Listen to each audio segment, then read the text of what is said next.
What's up, everybody? Julian here. Jordan's out on an archaeologist trip. Today we have a great episode where you get to meet Jordan's longtime friend Cris inside of his own gym. So you might hear a little bit of volume discrepancies, might be a little low and high in some places, but there's some really great content about the MMA scene and more about Cris as a person.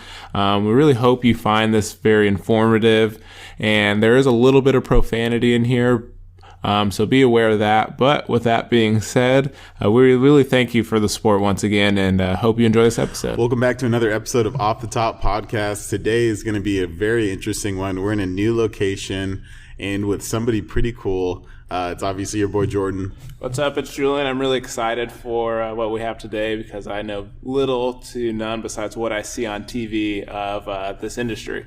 Yeah, and so without further ado, let me introduce our special guest. It's going to be Cris Sunshine Williams. Say what's up. Am I the cool guy today? Because you both said the cool guy, and then you guys both talked, so I didn't know if that was me or if it was you guys. I'm going to assume it's me. Yeah, for today, we'll let you have that cool guy title. Sweet. And so just so that everybody knows what we're talking about, we're going to be talking about basically the industry of mixed martial arts, you know, the competition of it, the practicing of it, all that good stuff. So, Cris, what is your background in mixed martial arts or MMA?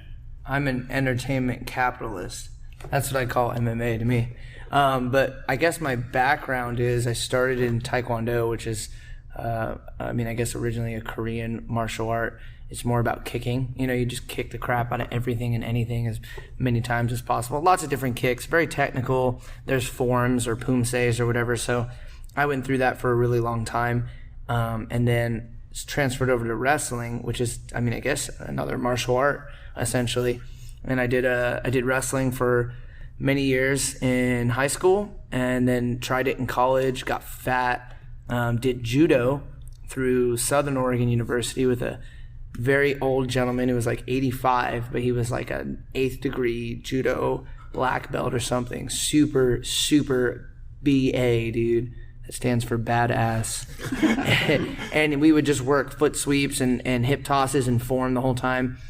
And then I moved to Portland and started training jiu-jitsu, and then everything just kind of fell together. You know, I did jiu-jitsu, a little bit of like Cuban boxing, Dutch kickboxing. It all just Muay Thai. It all blended together, you know, to create my style of mixed martial arts. Yeah, and I think that's basically the epitome of like when it's called an art, it's because it's just like more of it's not as, you know, very like black and white. There's like a lot of color and a lot of shading when it comes to like, you know, how you do this with your body. Yeah, it's not cut and dry for sure. It's not like, oh yeah, I'm a boxer. You'll see that in MMA. You'll see some people who are just one thing or this and that, and that was like in the older days of MMA, and now it's like this new breed of, you know, the John Joneses, and basically John Jones set the tone. Like, he was one of the first new guys that had everything, and then everyone below him, you know, we're all the new generation. So when you first kind of got into the scene and had all these backgrounds, what was one of the, you know, kind of more of the difficulties in kind of refining or learning where to place certain things when you first began your career? Jiu-jitsu, it was the hard part, man, because, well, it wasn't. I wasn't the best at wrestling, but I just excelled at jiu-jitsu because I understood the fundamentals of grappling, but couldn't always, like, you know, overpower somebody in something or keep a certain pace with somebody. But I could outthink them, right? Jiu-jitsu is like chess, man. And a lot of people will just say, oh, let's just slam on each other and this and that, you know. That's not jiu-jitsu. You want to start slamming on somebody, you'll see how far that gets you. You know what I mean? So that was the hard part. And then definitely like evolving my striking from Taekwondo to a more mixed martial arts related striking, because Taekwondo stance is very like lateral, so to speak. I think that's the word I'm using, whatever. So my feet were always pointed one way, but I could get my legs kicked out by someone who was a Muay Thai guy. But then a Muay Thai guy also, there's weaknesses to everybody.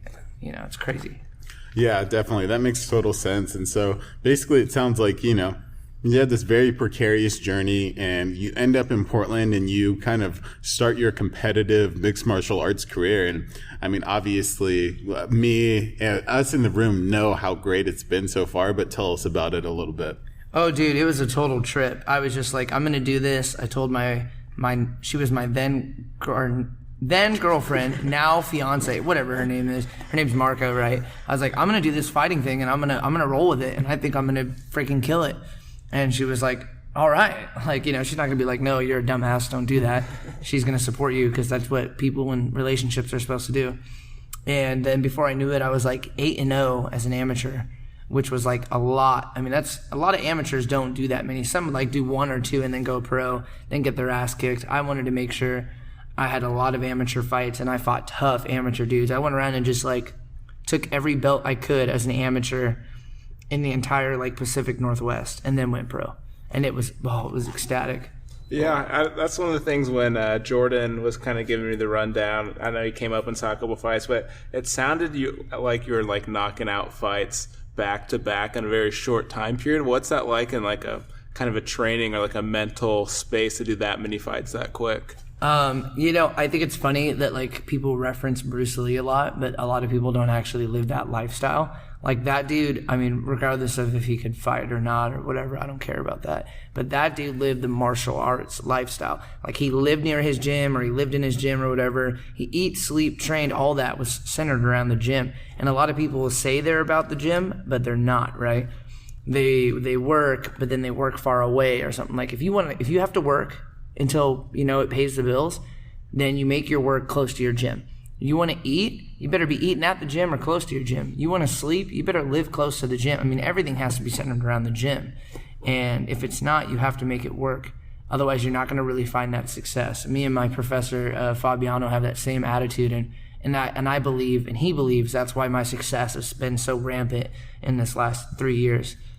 Yeah, I think that dedication and just absolute unrelenting discipline of like, you know, work ethic and training makes a huge difference in any progression of any sort of skill or art form or anything like that. So I think that's definitely one reason why you stood out. Another too, Cris, you have a very, very special gift that not a lot of MMA fighters do have, even if they're at the top of their career. You have one of the most powerful personalities that fighters, like, you know, you've seen in any fighter so far. How do you think that implements into your overall persona as well? The gift of gab, my friend. The gift of gab or gift of jab, gab, whatever, talking.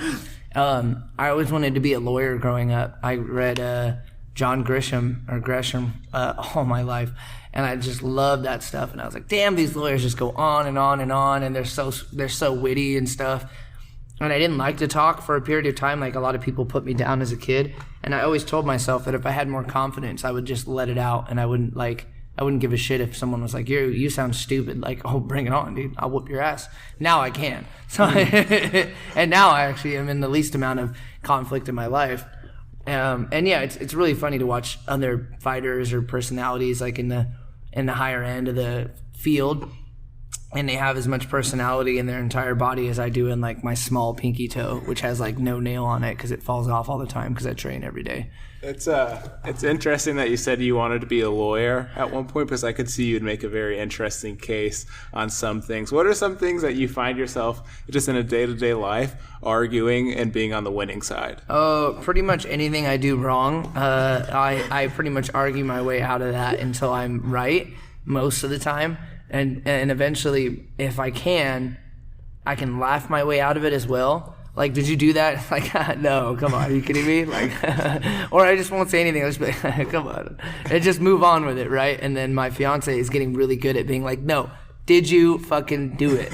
All right, and I'm like, yeah, I did. All right, you got me. And then it's like uncomfortable, and then I have to, do something nice for her, like pay for a pedicure or some shit. So now we're going to roll this back into fighting. Do you see that like kind of committed, not taking no for an answer being beneficial in like training or just your regimen, just being able to like kind of push yourself through, I'm going to be right, or I'm going to be on top of this? Everything. It's in everything, man. It's in life. It's in my fighting.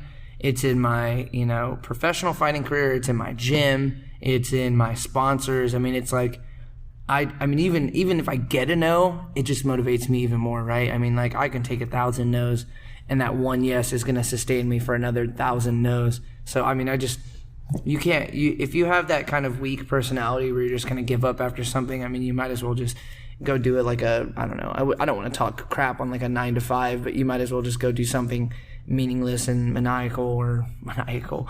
Zone out, dude. Go read a book. I don't know. Get some motivation. Seriously.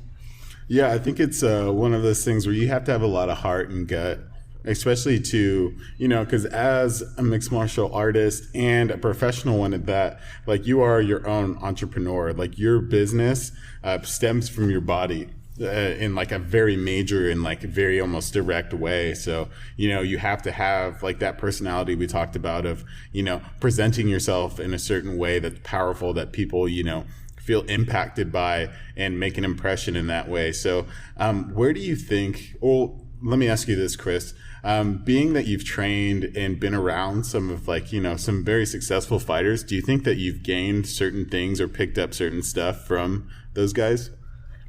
I would say that that's definitely a plus in my factor for sure. But also at the same time, everyone makes their own path, right? Like, nobody can get into the cage and fight for you. Nobody can write that email out to that sponsor to get you that money. You know what I mean? I mean, there might be sponsors that come, once in a blue moon that are like, hey, so-and-so said you're a badass fighter. I'm going to give you some cash or something, And that's great, right? I mean, we all have something like that. We have things like that. Like on our birthday, it's called a gift for your birthday, right? But we don't get gifts every day, right? Life is a gift, but life doesn't give us gifts like that. So really, it's all on you, man. You're the individual that does it, and don't let other people take credit for your work.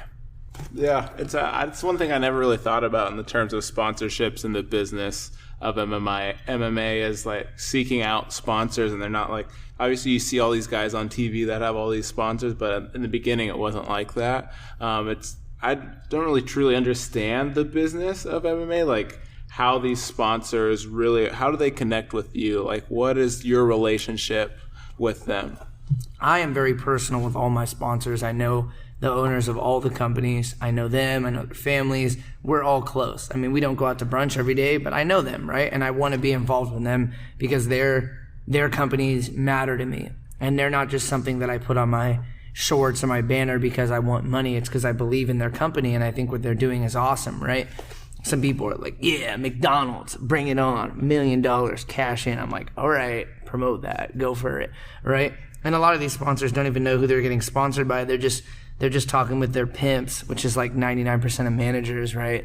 They're just their pimp daddies that go out there and hustle them some money with some BS sales pitch about ROI, the blah, blah, blah, the most overused term in the world. ROI and, oh gosh, you said another word that I remember is like, entrepreneur, right? Like, nothing wrong with the word, but overused by so many people, right?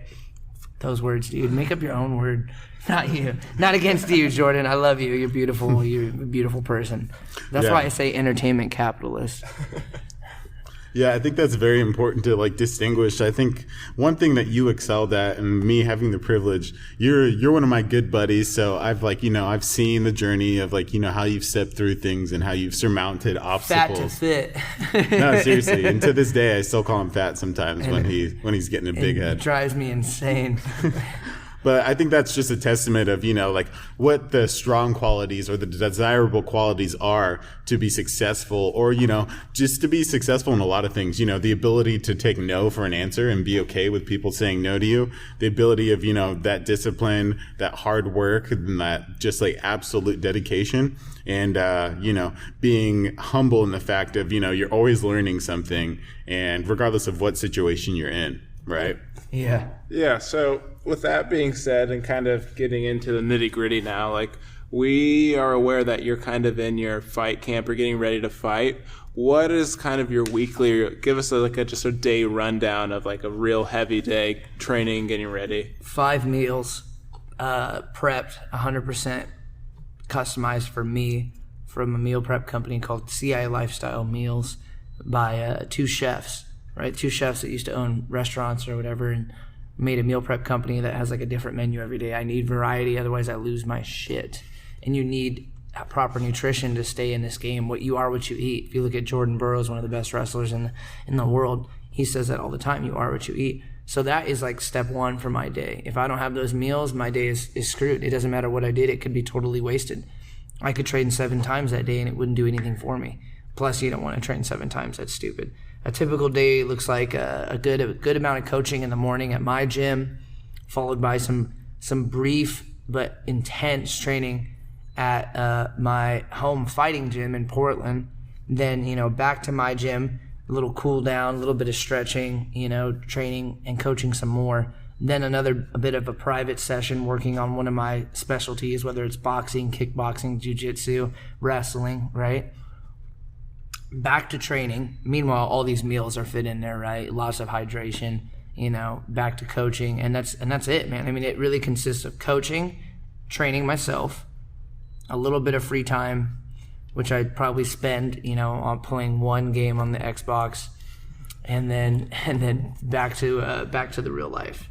Yeah, I mean, that's just kind of like just the thing that I want to illustrate in what you just said is that, you're around fighting in your fight camps almost there's not an hour where you don't aren't thinking about it, aren't doing it, aren't coaching it in that sense. So, I mean, it's an absolute dedication to basically getting ready for this fight. And is this something that, you have to mentally prepare for, or is it something that, it's best to rip the Band-Aid off and go for it? I just go for it. I've just been going for it since I started, dude. There's no break. The only break I took was in between my amateur and pro debut. In between my end of my amateur career and the beginning of my pro career, I took a very small window of a couple weeks off.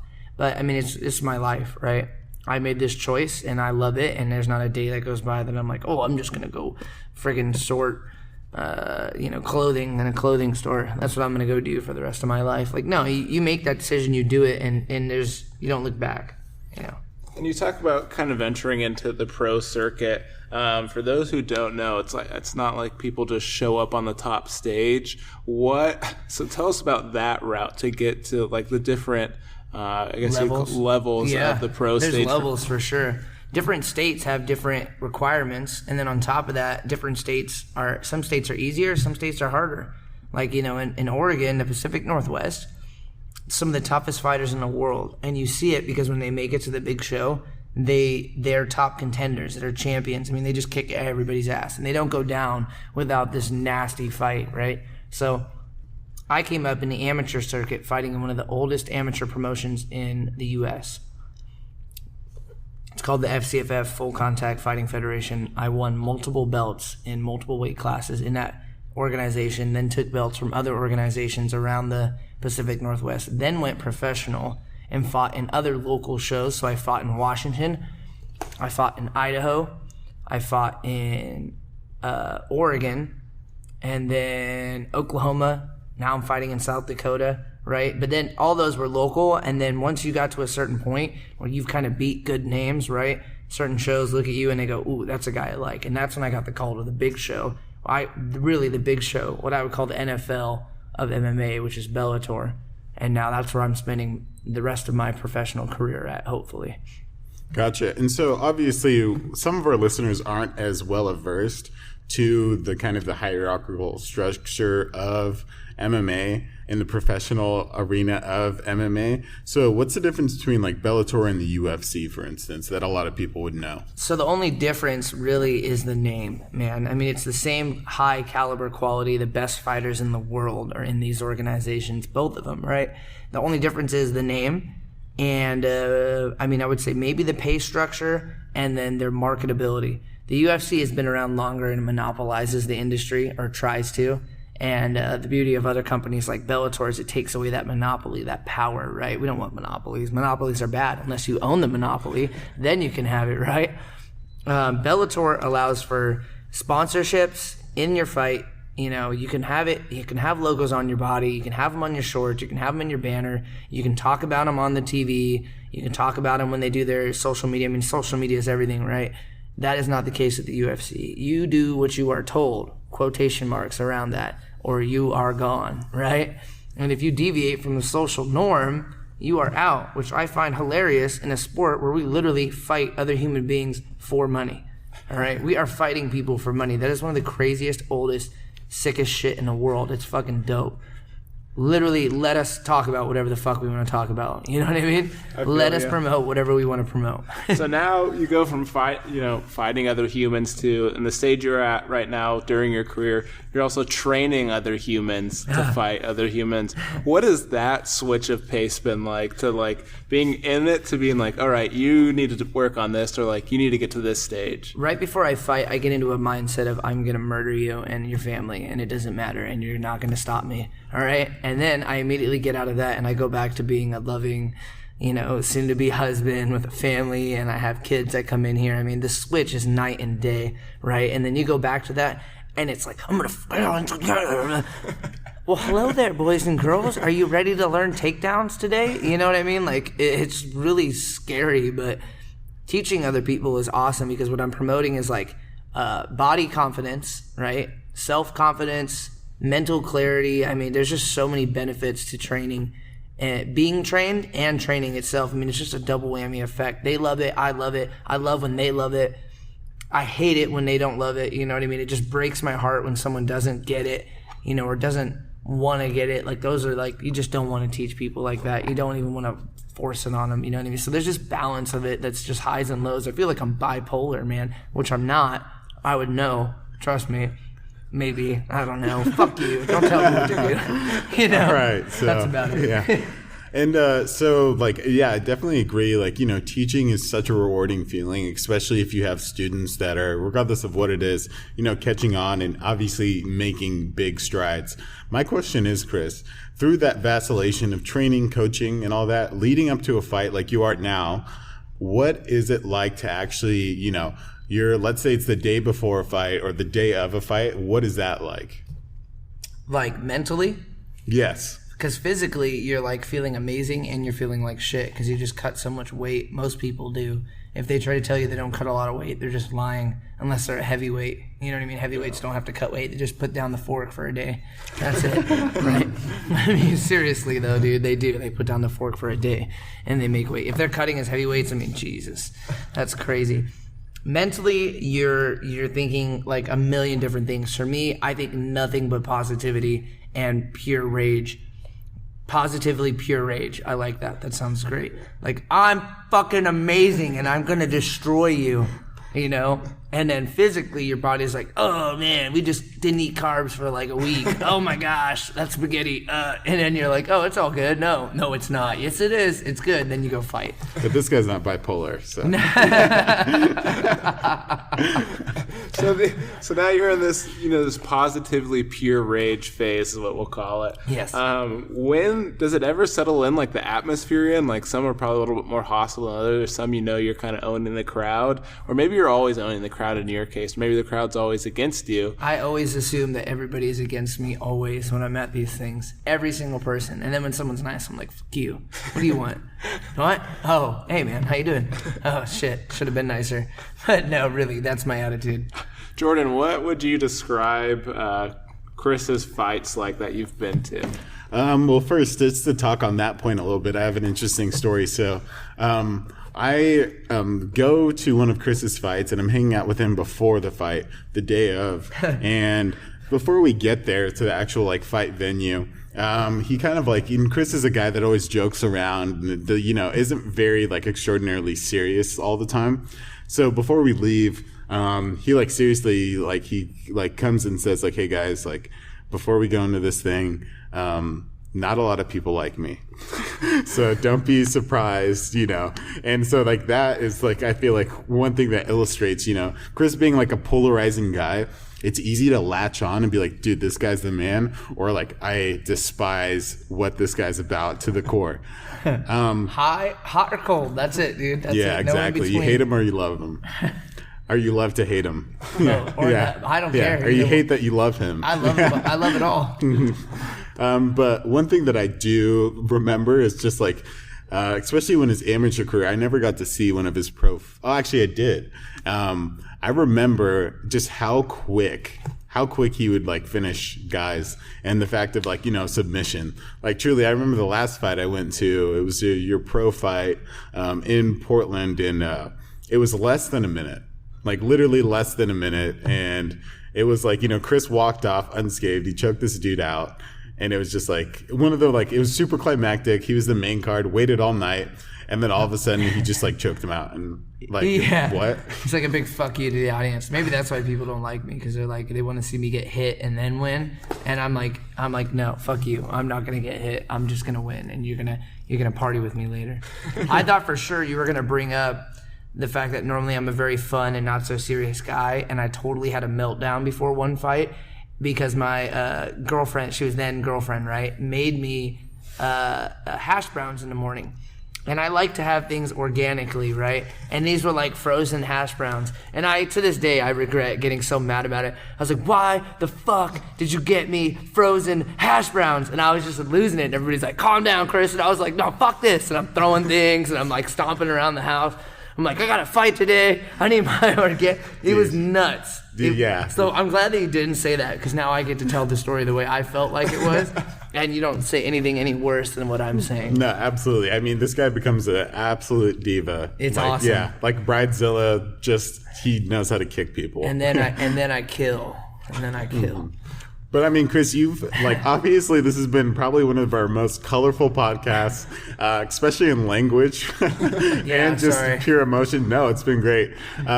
Like I want to give you the greatest send off. I want to hear what you're about. If these listeners want to know more about Cris Sunshine Williams, tell them where they can get more of you. Oh yeah, so it's gonna end up being, actually, when you look me up, it won't be Cris Sunshine Williams, because my name has been legally changed to Cris Sunshine Lencioni. Sunshine is not legal. Look, if we're gonna get specific, it's Christopher Joseph Anthony Lencioni. All right.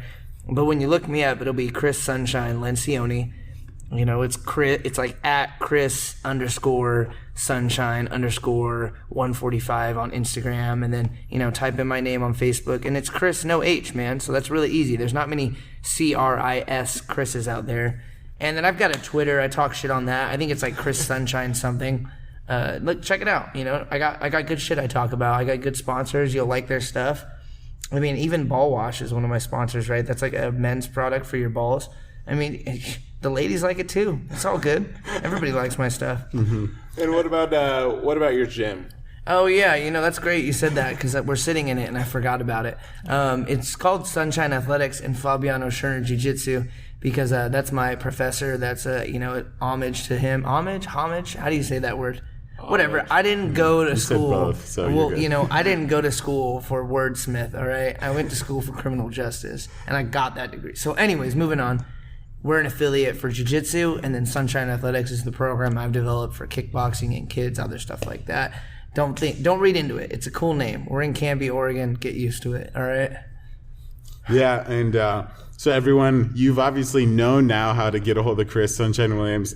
As a send-off, I want to thank, the listeners and you personally, Chris, for, getting on this podcast, giving them a light to the MMA window that not a lot of people see. Other than that, Julian, what do you got? Yeah, this has been rad. I liked it a lot. I think you guys will like it a lot too. So make sure to follow Chris on his social media platforms. We're on pretty much every platform to listen to your podcast, and we appreciate it. Except Pornhub, but listen to him for real.